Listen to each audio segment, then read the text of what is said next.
sa araw na ito, sa oras na ito. Salamat sa iyong patuloy na pagkilos sa aming buhay, sa iyong paggawa upang tuluyan kami ay maging imahin mo, Panginoon. Kami imahin po ninyo, Panginoon. So we could express you to the fullest as you have expressed the Father when you walk on this earth. Thank you, Lord, for your love that never fails. Your love that empowers us to live a life worthy of your calling. Maraming salamat sa iyo, Panginoon, sa oras na ito. At even, Lord, sa bawat isa ngayon na nandito, maraming salamat. Aking po dalangin, Lord, na sa amin pong pag-aaral na yung salita ay magsilbing inspirasyon para kami, Panginoon, ay patuloy na lumago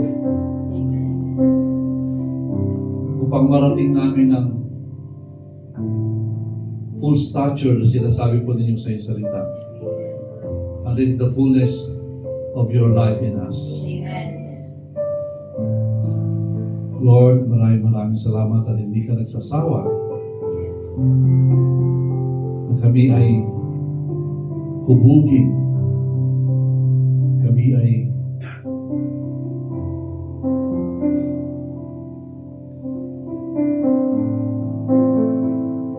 yakapin ang iyong pagmamahal upang patuloy ka naming maranasan sa lahat ng pagkakataon sa aming buhay.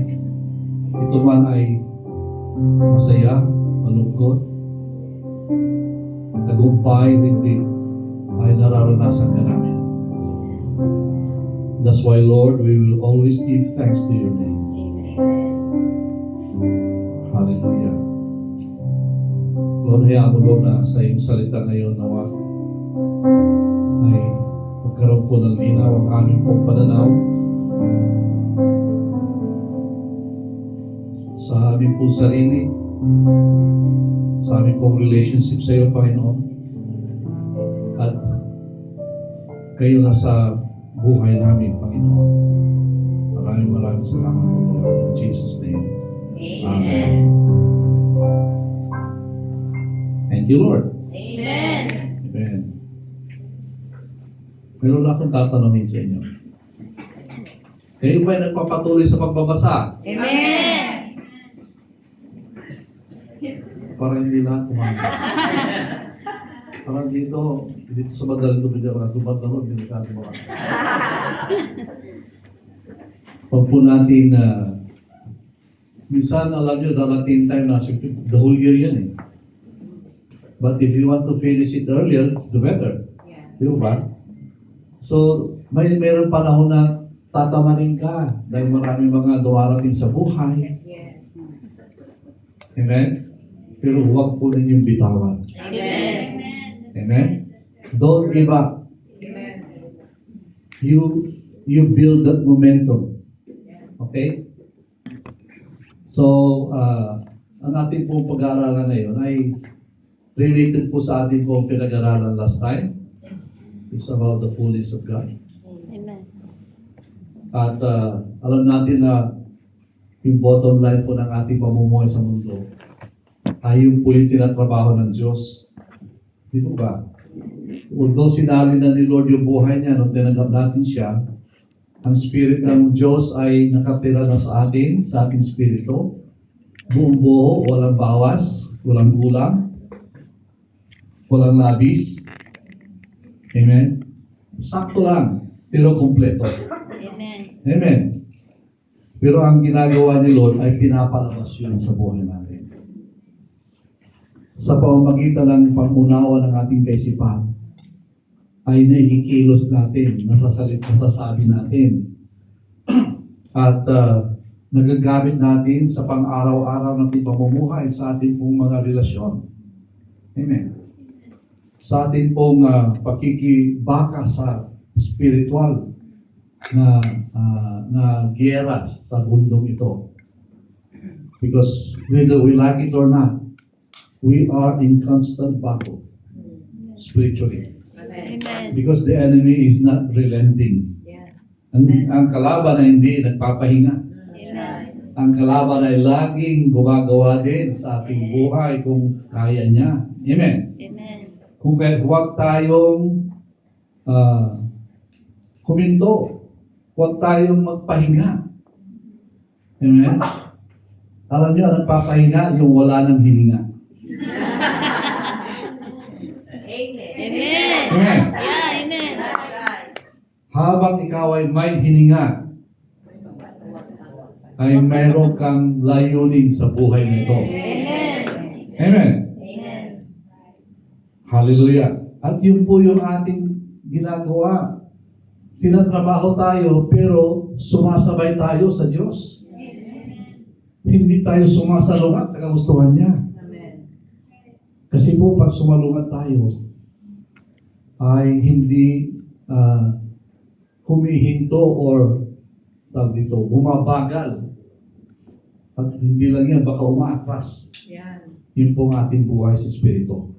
Di ba? Amen. Kaya kailangan talaga makipag-cooperate tayo. Makiisa tayo sa Espiritu. Amen. Sabi po sa Bible, if you really believe in Jesus, if you have received the life of Jesus, you have become one in spirit with Him. 1 Corinthians 6:30, I think. Naging kaisa na tayo sa Espiritu. Ngayon, ang ginagawa ng Panginoon ay pinapalabas sa atin yung dineposit niya sa pamamagitan ng ating pong renewal of the mind. Kaya sabi ni Lord sa kanyang salita, let us not conform to the pattern of this world, but be transformed by the renewing of your mind. Matatransform ka lang kapag ka nababago ang kaisipan mo. Kasi ang forma ng buhay mo ay forma ng kamunduhan nung ikaw ay nakakilala sa Diyos. Kaya ngayon unti-unti binabago ng Diyos ang pamumuhay mo. Ikaw ay, alam niyo, transform. Transform means binabago, at yung pagbabago po ay hindi panglabas. Amen? Alam niyo yung, kaya the best example is yung caterpillar. Alam natin yung caterpillar, di ba? Na bandang uli nagiging butterfly. Ibang-iba siya. Itsura. Nakakadiri nga sa umpisa eh. Ganun po tayo eh. Sa spiritual na bagay, o spiritual na katotohanan, nakakadiri tayo. Pero habang tinatransform tayo, nababago tayo. Amen. Tawag ko sa metamorphosis, di ba? So sa atin naman, hindi metamorphosis. Transformation. Amen? Amen. Hallelujah. Buhay na luma na diniskarda ng Diyos na magiging buhay na bago na kung saan ito'y sinali ng Diyos sa atin.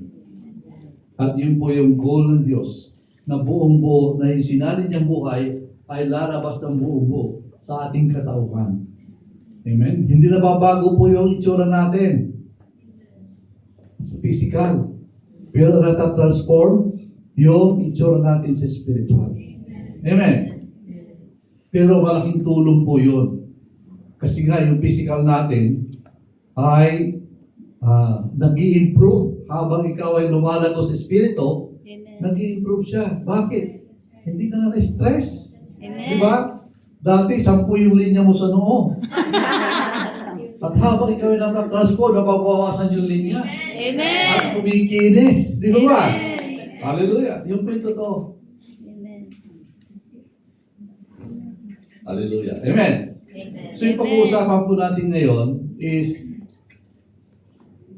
momentum, spiritual momentum. Ano po ba yung momentum? Momentum is a force measured by the mass multiplied by the velocity. Wow. Physics. Physics.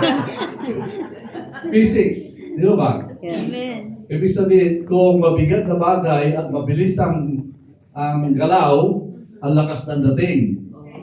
Amen. Amen. So, sa spiritual na pamumuhay, ganun din. Habang ikaw ay lumalago, bumibigat ka spiritually. At kapag ka ikaw ay bumubulusok na dahil naka-breakthrough ka na, amen? Walang pwedeng humarang sa'yo spiritually. Amen. Yeah. Mag-iiba, madudurog ang haharang sa'yo. Alam niyo ba yung locomotive? Ngayon, hindi natin tinidescribe ng locomotive. Noong panahon po ng una, yung locomotive, alam po yung locomotive is yung head couch na kung saan ay andun yung makina na siyang humihila ng buong train. Yun po yung locomotive. Amen. So, alam niyo yung train, pagka bigat doon, ilang daang tonelada po yun, di ba? Pagka ito'y mabilis na, ang hirap ng pigilan. Kaya nga, it takes siguro 2 kilometers to brake para ma-hit to full stop. Kung ito'y tumatakbo na ng, let's say, 60 miles per hour, mabilis po yun. Mga 90 kilometers per hour yun.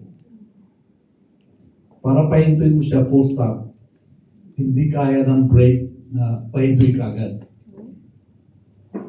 It takes time. Kaya nga dapat kaya nga yung mga nilalagyan ng harang yung daanan ng mga release of crossroads. Kasi hindi pwedeng maiwanan ka sa dulo, doon sa gitna. Dahil hindi makakapagpreno, kaya nakita ka lang yung train captain, hindi niya pipigilan yung train. Di ba? Kahit po yung modern train na yung bullet train sa Japan. Yung bullet train ay umaabot po ng almost 400 kilometers per hour. Wow. Yun po yung kabilis. Pero dahil modern na siya, hindi na ganun kahaba din yung pero mahaba pa rin. Kasi hindi pwedeng biglain din dahil yung mga nakasakay, meron din silang momentum. Kasama ka sa momentum ng train. Di ba? Kaya ka naka-seatbelt sa mga kotse, kasi pag umimpinto, kaapas ka. Kasi may nasa momentum ka eh. Ganun po yung doon. So, actually, sinare ko ito kahapon. But then, gusto ko rin ma-share kasi importante sa buhay natin ito. Na ma-develop sa buhay natin, sa ating daily life, in our Christian life. Na wag po alam niyo ba yung isang jumper, yung long jump sa athletics? Di ba kailangan ang layo ng buwelo nila? Kasi pag galing ka dito, mag-jump ka, ganyan lang. Yes. Pero alam niyo ba yung bumubuelo, umabot po sila ng 13 meters. 13 meters yung tinatapos nila. Kasi yung momentum, yung bigat ng katawan nila at yung pwersa ng bilis nila na magtutulong sa kanila na malayo ang mararating. Amen. So, sa ating pong spiritual na pamumuhay, ang ating pong bibigyan ng diin ay yung araw-araw po nating ginagawa na magdi-develop yung mag-develop kasi tayo Kristiyano, naka-andar na tayo eh. Di ba? Amen. Unless na nag-backslide ka. Pero yung momentum mo, hindi po magkapareho bawat believer. Depende sa akma ng buhay mo. Amen. Yung iba, medyo mabilis na, nakausad na at pumipick up na ng speed, di ba? Especially kung matagal ka na, consistent ka sa pamumuhay mo. You have maintained already a speed that is formidable na sa harap ng kalaban. Ang kalaban, pag nakita na sa momentum ka na, natatakot na humarang. Amen. Madudurog na siya. Alam niyo ba yung kahit elepante, pagpabilis sa train, natuturo? Wala magawa yung elepante. Meron din po tayo. Kung kung ikaw ay nasa momentum na, nasa tamang momentum, spiritually, the enemy will not dare. But of course, he's always watching. Sabi nga the enemy is like a roaring lion. Diba? At siya ay naghahanap whom he may devour. Ibig sabihin, watch. Titignan niya kung saan ka ihina, kung saan ka magbubukas ng pintuan mo para sa kanya. Amen? Matyaga siyang magmasid. At marunong siya, wise siya na tumingin kung alam niya na kung humina ka na. Kaya dapat hindi tayo magpapakita ng kahinaan. Amen. Hallelujah. Let's go to 1 Corinthians 9. Punta po tayo doon.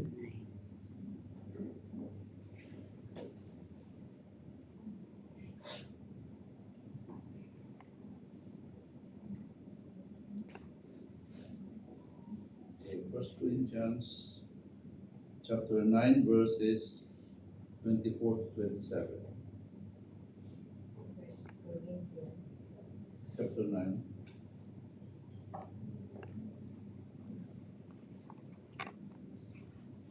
Amen. Amen. Ito po yung race na tinatawag ni Paul. Do you not know that those who run in a race all run, but one receives the prize? But run in such a way that you may obtain it. And everyone who competes for the prize is temperate in all things. Now they do it to obtain a perishable crown, but we do for an imperishable crown. Therefore I run thus not with uncertainty, thus I fight not as one who beats the air, but I discipline my body and bring it into subjection, lest when I have preached to the others, I myself should become disqualified. So, ang sinasabi po ni Paul dito, especially yung mga nagtuturo, yung mga tumatayo po dito, nagtuturo sila, pero tingnan din yung buhay nyo. Diba? Nagtuturo ka, baka ikaw naman yung disqualified dahil hindi mo ginagawa. Amen. So, but what I'm saying here is, we are aiming, lahat tayo tumatakbo. At ang kalaban natin, hindi yung kapwa natin. Ang sarili natin ang kalaban natin. Amen? We're not racing against anybody, but we are racing against our own selves. Ibig sabihin, ang kinakalaban mo dito is yung old self mo. Sa iyong pakikipag-race, ang pumipigil sa iyo yung old self mo. Kasi yun lang pwede pumigil. Kasi kung wala yung old self, smooth ang takbo mo. Amen? Kaya ka natin distract kasi minsan kumakalabit yung old self mo. Uy, tumingin ka doon, may maganda makikita doon. Doon ka natitrip. Di ba? Doon ka, ay, oo nga, no? Titigil ka. At alam niyo ba, na sa ating pong paglakad bilang Kristiyano, paano ba natin nadidevelop yung momentum? Kahit ang ganda ng momentum mo, kapag ka ikaw ay huminto, nawawala po yung momentum. Kasi ang momentum ay base sa speed. Base sa yung takbo mo. Amen. Kahit na mabigat ka, kung wala kang sikuna kahinto ka, wala kang taglay na momentum force. Amen. Kaya, alam niyo, marami pong Kristiyano, pagka nakapag-minister o nakagawa ng maganda, nakapaglehan sa tumalin, papahinga na, ay, salamat Lord. Hindi, dapat continue. Amen? Kasi daw mo na huminto ka, nawawala. At alam natin na marami pong hindi nagagawa ng isang Kristiyano dahil pahinto-hinto ang kanilang spiritual life. Isang buwan, On fire siya. Ang dami niyang binasang chapter. Nag-meditate siya. Talagang ginawa niya. Araw-araw nag-pray. Tapos, bandang huli, humina. Diba? Medyo tinawagan ng barkada. Or, may tumati. Na-open. Ayaw namang pakita. Kung may nakaaway, may nakasakutan, may lahat. Marami mong pwedeng pumigil sa'yo. Amen? Pagka mabilis ka na, dapat di ko na ka nang papipigil sa maliit na bato. Amen. Amen? Amen. Misa tayo po yung pumipigil kayo. Kahit kalaban natin talaga sarili natin eh. Yeah, that's right. Hindi naman formidable yung humarang sa'yo eh, pero nagpaharang ka eh. Yeah. Mga kapatid, hindi tayo magkakaroon ng breakthrough pagka pahinto-hinto po tayo. Amen? Alam niyo yung pamumuhay, ang momentum na sa Kristiyan, paano ba na-develop yung momentum spiritually? Let's go to that.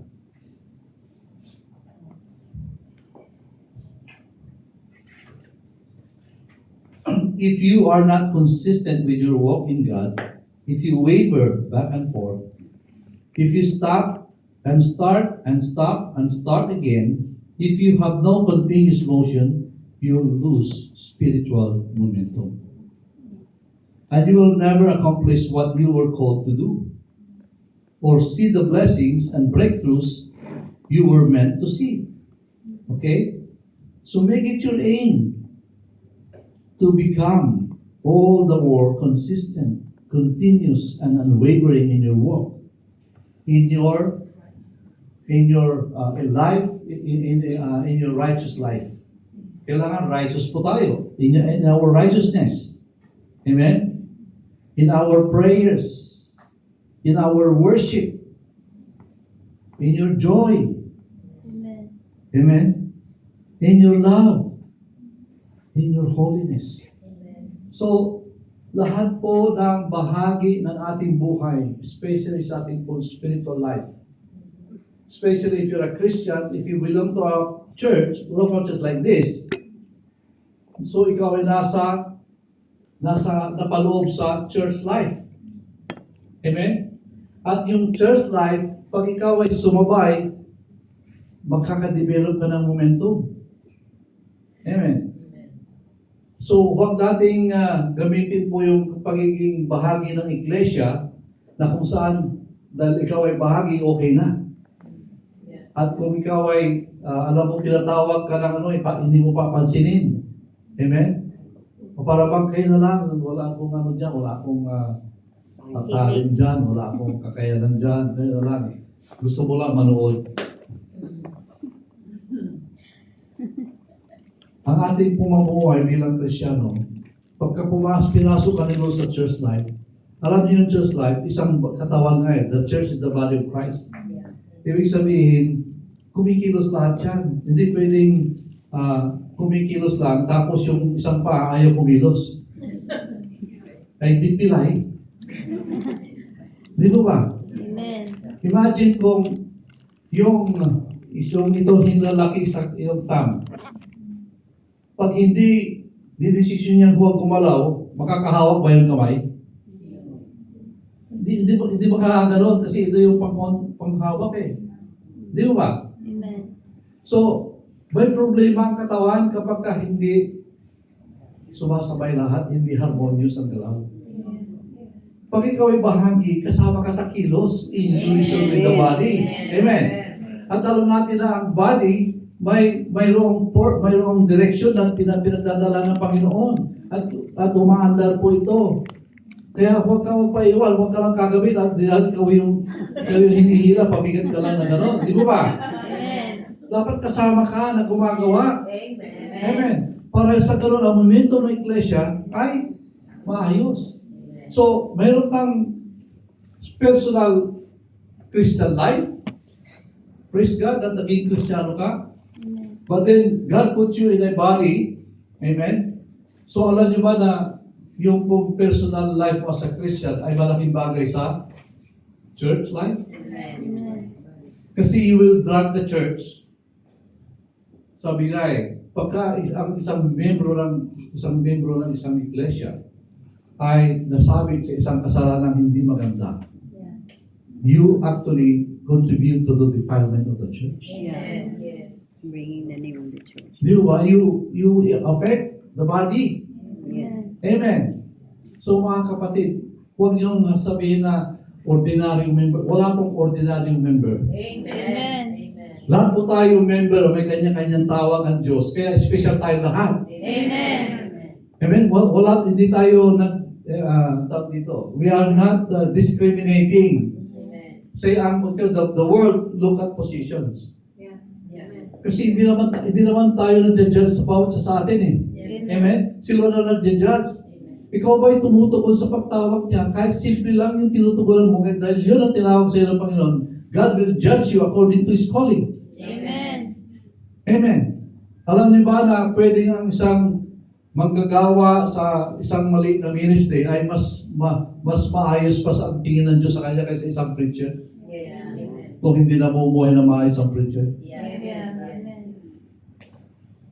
Amen. So, what I'm saying here, ang gusto kong ma-diin po dito ay yung momentum ng iglesia. At ang nagde-develop nito, ang tumutulong na upang magpausad ito, na mag-push para manatiling nami-maintain or bumibilis po yung momentum, ay contributor po yung bawat isa. Amen. Amen. Kaya napaka-importante po na bawat isa sa atin mayroon tayong spiritual momentum personally sa Diyos. Kasi nagko-contribute yun sa momentum ng buong iglesia. Amen. Amen. At alam niyo ba na kahit maliit po, kasi halimbawa ilan tayo ngayon, wala pa tayo 50 yata eh. Yeah.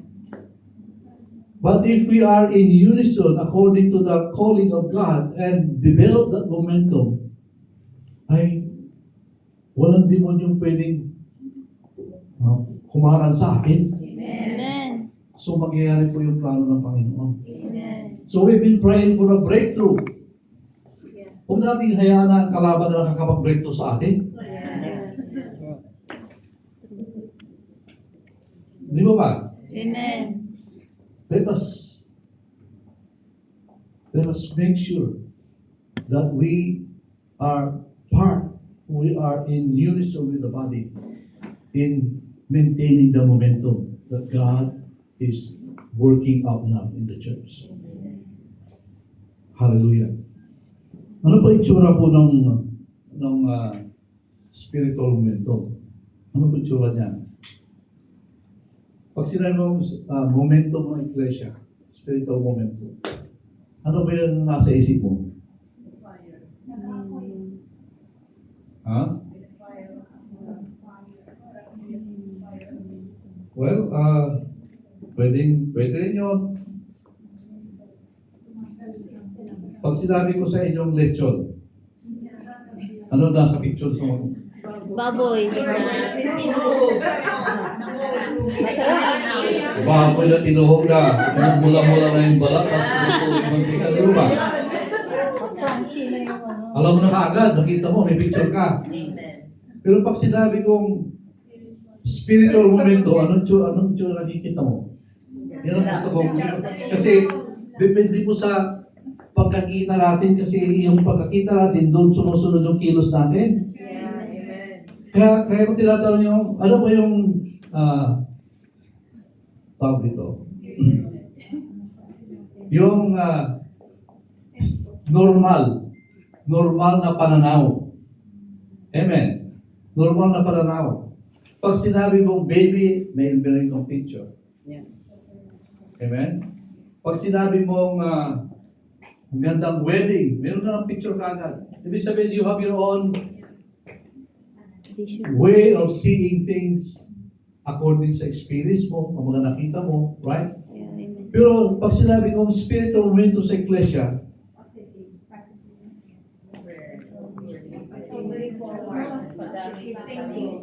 ibig sabihin po, yung pamumuhay ng bawat isa ay maayos. Amen.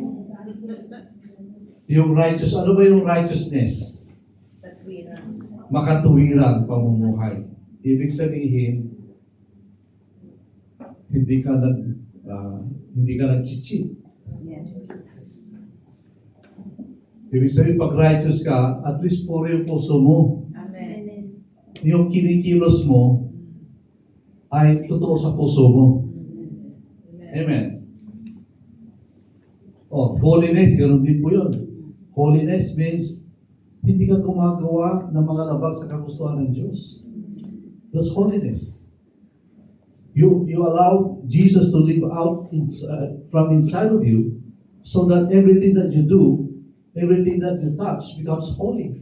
Because everything that you do is dedicated for the glory of God. Amen. So, pag sinabi pong joy, kailangan mayroon ka, sabi nga, alam niyo yung nakakawala ng momentum pagka ikaw ay nawawala ng joy. Yeah. Di ba? Ang isang Kristiyano na walang joy, iba ang kampas ng kamay, iba ang hakbang niya. Iba ang kilos ng mga, yung buong katawan niya, pati pag-iisip niya, na-apektuhan, di ba? Actually, discouraged ka pagka wala kang joy. I'm not saying na yung joy ay yung kasayahan na definition, ayon sa definition ng mundo. Yeah. Kasi ang isang tao na Kristiyanong may joy lagi, na kahit siya may dinadaanan, mayroon pa rin siyang joy. Amen. Alam niyo yung solid pa rin yung kilos niya kasi nagtitiwala siya sa Diyos. Amen. Amen? Hindi siya madideter ng anumang plano o anumang balakid na ginagawa ng kalaban. So, sa lahat po ng bahagi ng buhay natin, ang nakikita lang ng momentum is when everyone cooperates at wala nang siraan, wala nang murmuring, wala nang backbiting, wala nang complaining, at lahat ay nakatuon po sa plano at purpose ng Iglesia. Purpose ng Diyos sa buhay mo as sa Iglesia kinalalagyan mo. Amen. Yung momentum. Yeah. Na everyone ay masaya na gumawa ng kanilang mga tinutupad nila ang kanilang calling. Di ba? Amen. Yung mga pledge nila sa Panginoon, yung paggawa ng mabuti, yung pagtulong sa kapwa, yung lahat po na makikita mo, alam niyo yung church na may momentum. At lahat ng mga members na niniwala sa salita ng Diyos na kung saan natututunan nila. Amen? Halimbawa, kayo ba'y naiiyang maglehan sa mga may sakit? No. Kayo ba'y nagkakaroon ng alanganin na pagka may sakit antayin na lang natin si Sister Rose, si Pastor. Hindi, walang momentum yun. Nakuha yung point ko. Amen. Ang isang iglesia na may momentum is when everybody nagkakaisa tayo sa pinaniniwalaan natin at ina-actionan natin yung pinaniniwalaan natin. Amen. Nagkakaroon tayo ng respetuhan. Amen. Nagkakaisa Amen. sa layunin ng Diyos. Yun po yung may momentum. Amen? At tapat tayo sa mga gawain. Hindi yung pupunta ka lang kasi at least nagkaroon ka ng free time. Kaya ka lang nagpunta. Wala ka na magawa sa bahay kasi.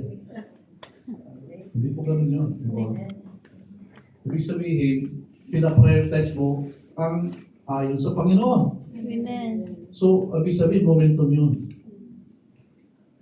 When you come to church and you prioritize it because that's more important than anything else, then that's momentum. That's the picture of momentum. Amen. When you are concerned na malaman mo isang kapatid mo ay nasa isang kalagayan na hindi maganda, and then you reach out, that's momentum. Yeah. Amen. Yun po yung itsura ng momentum. Amen? in just so many things, mga little things, big things, that adds up, and then it's a momentum na hindi mapigilan ng diablo. Ibig sabihin, kapag ka may dumating dito at maramdaman nila ang pagmamahal ng Diyos, ibig sabihin may momentum yung church. Ibig sabihin, umaandar yung church ayon sa buhay ng Diyos. Amen. Yun po yung gusto kong malaman natin. Kaya tinatanong ko, ano ba yung tingin nyo sa momentum? Kapag ka may hindi nag-uusap, hindi momentum yun.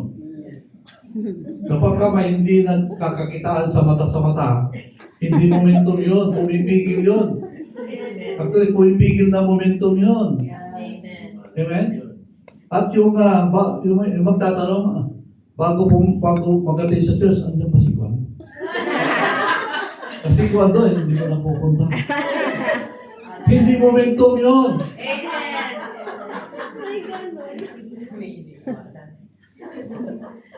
Ano? Momentum is the life of Jesus moving on to everybody, to everyone who are part of the body of Christ. Amen? Ibig sabihin, nakakakilos siya ng ayos o ng ayon sa kanyang plano at kalooban. Amen? Kung ikaw ay naninira ng kapatid mo, hindi ayon sa Panginoon yun. Actually, paatras yun. So, kaya yung nangyayari, revolusyon yung makina ng kotse, nakapreno naman isang gulong. Ay, nahihirapan. Hindi ko ba? Nahihirapan kumandar. Amen. Ano kaya kung lahat ay tumulong? Konting pwersang kailangan. Di mo ba? Hallelujah. So, what I'm saying is, kung mayroon po tayong issue, deal with it at once. Amen. Huwag natin hayaan na makasira ng momentum. Amen. Amen. Amen. Kaya kung sinasabi ito kasi, crucial po ito sa ating pong buhay bilang Kristiyano. Of course, I'm saying this, believing na yung ating pong personal ay dapat wala tayong issue kay Lord. Amen? Eh kung sa personal pa lang, marami ka ng issue kay Lord, mahirap din. Kaya nga tayo nandito, pinag-aaralan natin ang salita ng Diyos para yung mga issues natin na hindi pa natin nayayakap ayon sa katotohanan ay mabago ng Panginoon. Di ba ba? Amen. That's the reason why the preaching of the word is actually to allow and to empower the truth that is inside of you to become a reality sa buhay mo. Kasi nasa atin na yung truth. When we receive Jesus, sabi ni Lord, He is the truth. Ano ba yung sabi niya? Sa pag? I am the way, the truth, and the Life. No No one one comes I am to the way. So way. So yung way is this, isang direction yung sinasabi ni Lord. Amen. Kung ikaw ay tungo doon sa, ayon sa daan na yon, praise God. Pero dapat, ikaw ay nabubuhay sa katotohanan, the truth. Amen. At dahil sa buhay na nasa sa iyo, na-empower ka. Amen. So I am the way, the truth, and the life. So kung si Jesus ang nabubuhay sa iyo, yun ang totoong momentum. Kasi si Lord lagi kumikilos. Habang hindi po tapos yung trabaho ng Panginoon, hindi siya umihinto. Kaya pag natutulog kayo, umihinto si Lord, hindi. Amen? He is continuously working. That's why He is seated at His throne. He is seated beside the Lord, the Father God, that is interceding for us day and night. Yun po yung trabaho niya. Amen. Hallelujah. So mga kapatid, maintindihan po natin yun. Mayroon pong physical momentum, pero napaka-importante maintindihan natin ay spiritual. So, ibig sabihin, mayroon palang spiritual physics. Yun po yung mga pinag-aaral natin. Amen? Di ba? Yung pinag-aaral po natin ay actually, kadamihan po ng spiritual na pinag-aaral po natin ay mayroong parallel sa physical. Halimbawa, gravity. Mayroong gravity sa spirit. Si Lord yung pinaka-sentro. Kaya sabi ni Lord, siya yung spoke, ay siya yung hub. Amen? Siya yung hub, siya yung sentro, siya yung He causes everything to be in place. Amen. Yung kanyang salita sa pamamagitan ng kanyang mapagkapangyarihan kamay ay napapanatili niya lahat ng mga nilikha niya ayon sa disenyo niya. Amen. Kung kaya't ang araw ay hindi lumalayo sa mundo, yung buwan ay patuloy ang ikot niya. Eksakto po yun. Mamula nung nilikha ang mundo, lahat, ang araw at mundo ay pareho distansya. At ang ikot ng mundo sa araw ay pareho. Hindi kulang na ano. Pagka nagkulang ng isang buwan o sumubra isang buwan, mayroon ng problema. May iba na yung susunod ang winter, July na. Pag nawala po sa orbit yung yung speed ng ikot ng mundo sa araw. Amen. Pero nakakapanatili. Yung buwan, gano'n din po. Kaya nga, pare yung bilang ng araw sa new moon. Full moon. Amen. Amen.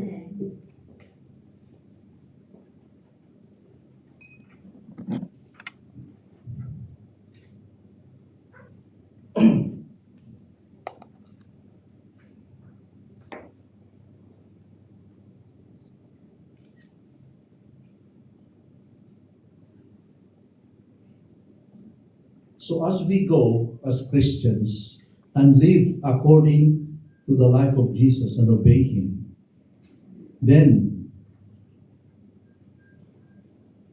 that momentum that God started in our lives will continue to increase, and it allow us to be brought to that higher ground. So, and the doors will open, the walls will come down, and you will live the life of victory, power, and breakthrough you are always called to live. So, para alam nyo, hindi natin na-experience because masyado tayong busy sa mga pamumuhay sa buhay. Di ba? Busy. Busy tayong kumakayod kasi pagka late yung kwan, may tawag na, may text na, o may lokan, di ba? So talagang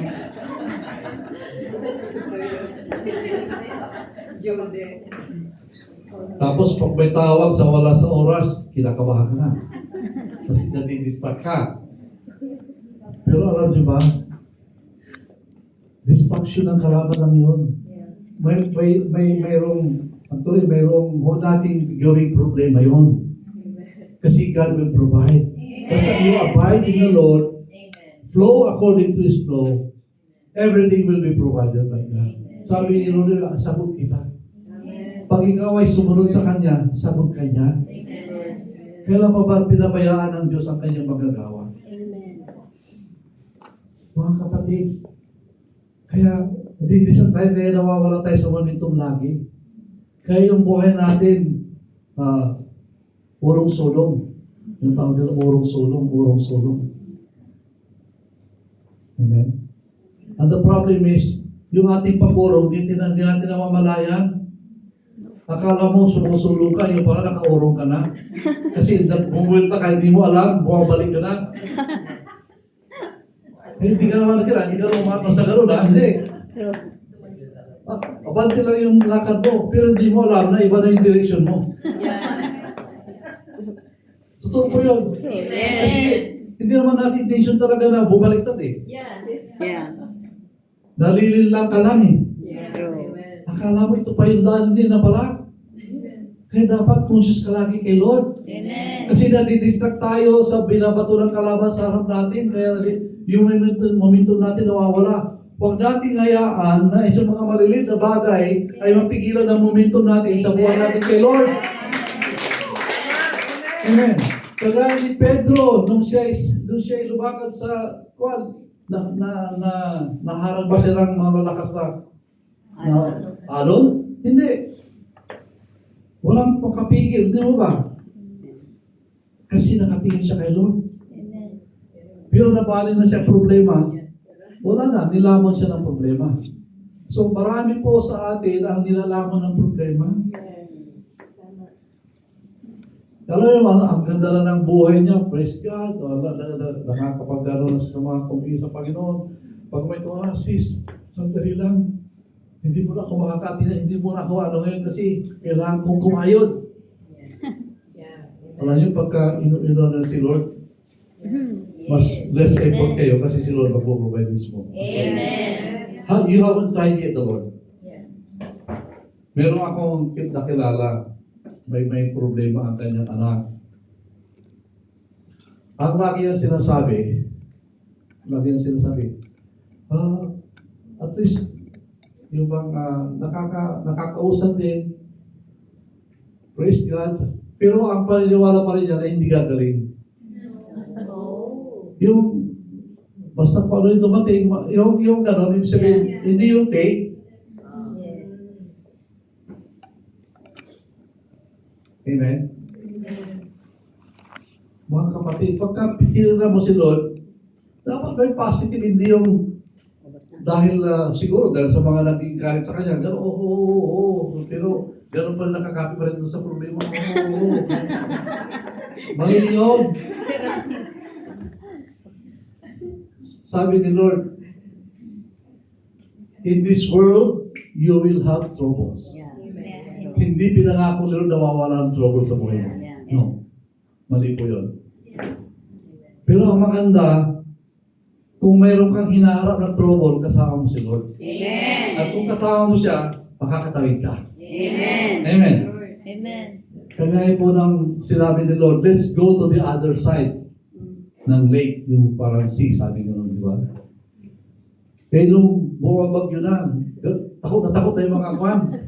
Si Lord hindi, natutulog pa doon sa habang halos you know why? Nung sinabi niyang tawid tayo sa kabila, sigurado sila makakatawid. Yeah. Pero hindi niya ginantayan na sa gitna ay wala ng problema. Yes. Amen. Huwag pa, hayaan mo na yung problema. Amen? Amen. Yung problema hindi tatagal. Kung ikaw ay na kay Lord, hindi ka malulunod. Ang dami pangako ni Lord na you will go through valleys, Yeah. you will go through fire, you will not be burned. Amen. You will go through waters, the floods, you will not be drowned. So, mga kapatid, kasi akala natin hindi kaya ni Lord yun eh.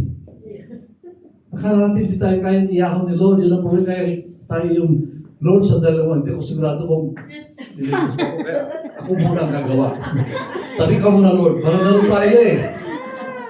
Kaya nangyari, sarili tayo, hirap pagka ahon mo sa kabila. Pagod ka na. Kasi sariling kayod, sariling lakas, sariling kakayanan, sariling pamamaraan. Amen.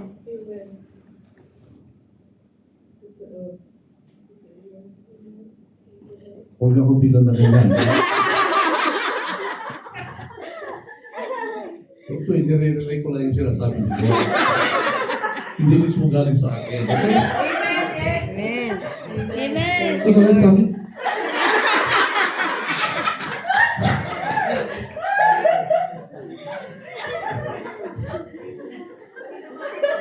Mga kapatid, sabay-sabay tayo. Amen.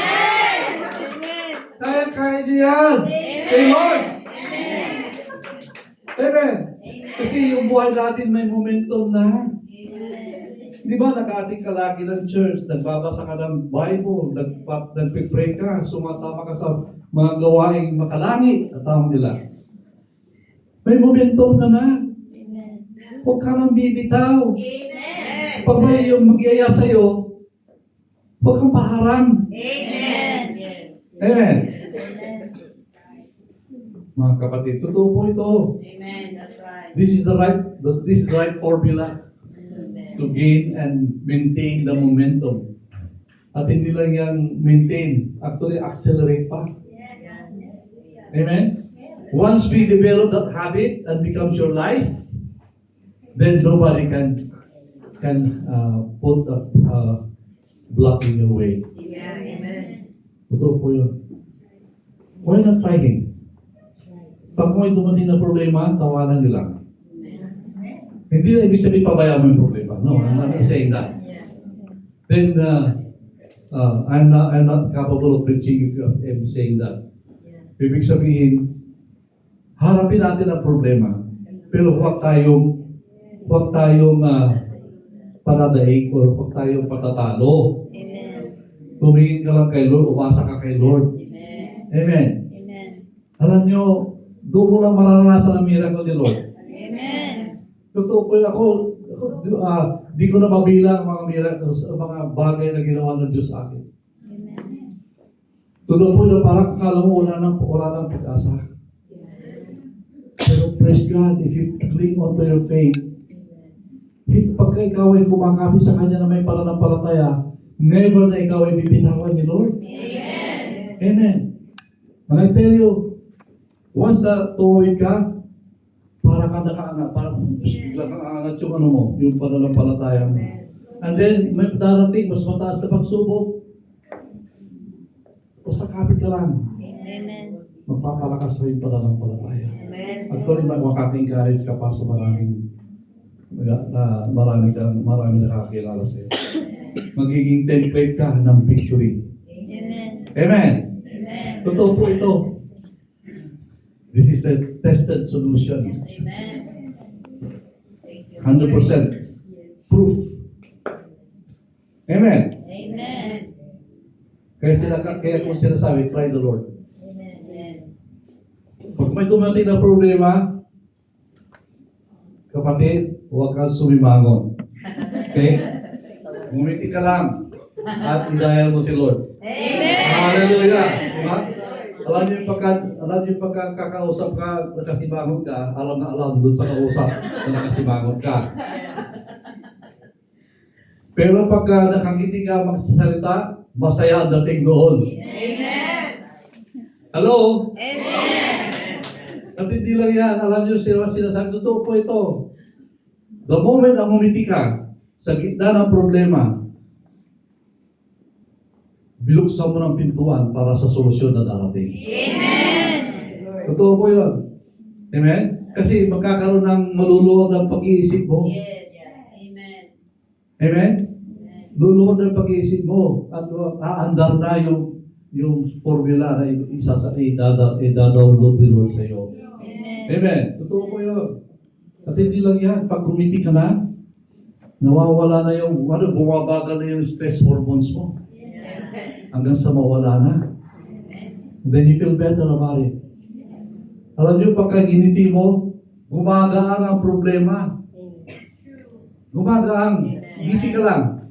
Thank you, Lord. Amen? So you thank you, Lord. Hallelujah! Kasi, wow! Sabi ko sa inyo, biglang nalaglag yung kapit ng demonyo. Ito po yun. Amen. That's right. Thank you, Jesus. Mapipil mo kagad yun. You will feel it. Amen. At ilang hakbang na lang yung victory mo. Amen. Hallelujah.